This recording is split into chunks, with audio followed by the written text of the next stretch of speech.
as we said before. What do you hope this march accomplishes today? Well, I really hope that the leaders in our country recognize all the support that people have united, trying to put some passion into changing the climate. And I'm glad about the turnout. Did you expect this big a turnout? Well, I didn't know what to expect, and actually I don't know how many people are here, but there's a lot of people here from all over the place. So that's good to see. Now, Chris, this one's for you. Yeah, Chris, what do you think it's going to take to reduce carbon fuel burning in time to save the planet? Well, sometimes I think it would take all the governments of the world. They need to really step up, but whether that will happen or not, I have no idea. I know that it's becoming more and more urgent. We don't have time anymore. And so it's so desperate that that's why we came today. We're from Minnesota. And so we just want to be part of it. Whatever we can do to get fossil fuels out of the picture.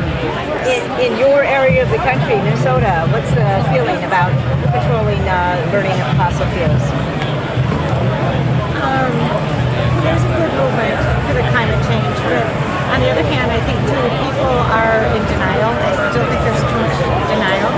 But we have we're right on the border of Wisconsin and Minnesota. There's a lot of fracking going on, a lot of digging for sand that is used in the fracking that seems to be ideal in Wisconsin.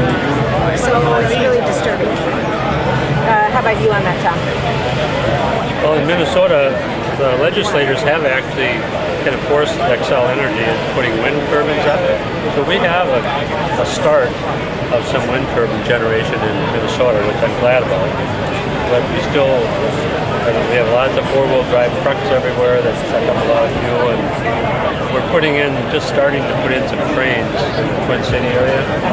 So we got a long ways to go, but there are some progress being made. My last question, I'm going to go to both of you, so we'll start with Chris. Okay. How can we get that done? How we can get people to halt present consumption and live differently? Education. We have to get people educated. We brought our grandson with us. He's a senior in high school. Great. But at every level, we have to educate people that we have 20 years. We don't have 20 years.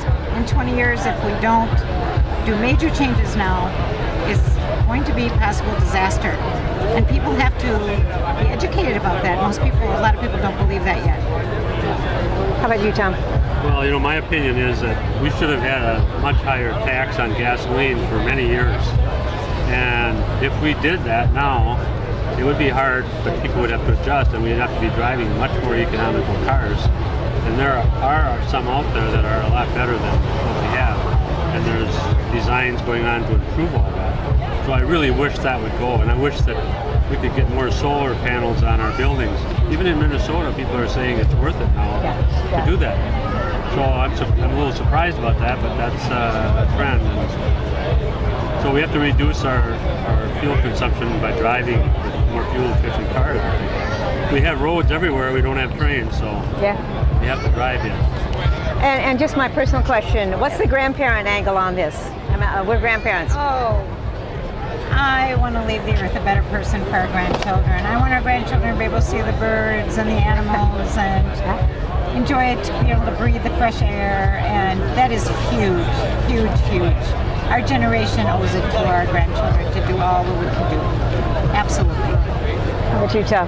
Well, and my opinion is that the generation that's growing up is going to look back when they're our age, and they're going to say, why didn't people then wake up more and do something? And I just know they're going to be angry about how difficult it's going to be for them. And so we wanted to leave some message to our kids that we were trying to fight our way through this a little bit. So name your grandchildren and tell them this is for them. Okay. Oh, yes. Well, and names and ages. Will is our oldest, and he's 17, and he played a soccer game just to be able to get on a plane and come out here with us.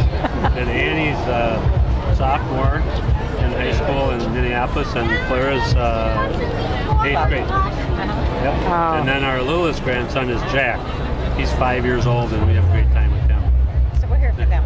Yeah, so am I. Definitely. Yeah, all right. 350.org put out a call for people in local communities to do civil disobedience actions like blocking deliveries of gasoline to gas stations and carloads on trains of tar sands oil.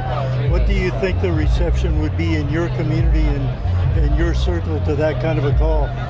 Well, we live in a small town outside of St. Paul. And we wouldn't have very much support there, but in Minneapolis, we would find a lot of people up there that really would support that, and there's groups of people there now that are fighting for that type of thing.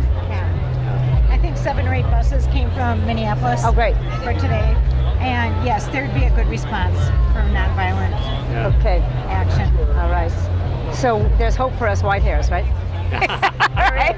Yeah. All right. Thank you very much. I think it's our Thank you passion very now. much. I think it's our responsibility. Absolutely. Take care. Got me right out the door. Absolutely. Thank you very much.